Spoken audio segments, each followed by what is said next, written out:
তুলসী সব কিছুকে পবিত্র করে দেয়, একদম সত্য। জলে দিয়ে দেন, হ্যাঁ, জলের জীবাণু নষ্ট হয়ে যাবে, দোষ নষ্ট হয়ে যাবে।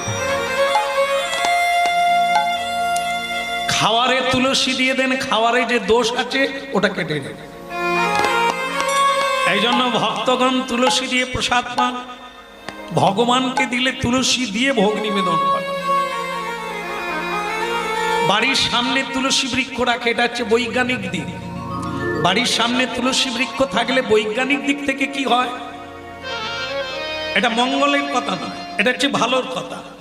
তুলসীর বাতাস ঘ্রাণ যখন মানুষের নাকে যাবে, ভেতরে ঢুকবে, তখন ভেতর পবিত্রতা হয়ে যাবে।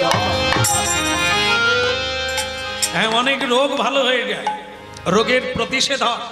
হ্যাঁ, এই তুলসী, এমন কোনো রোগ নেই যা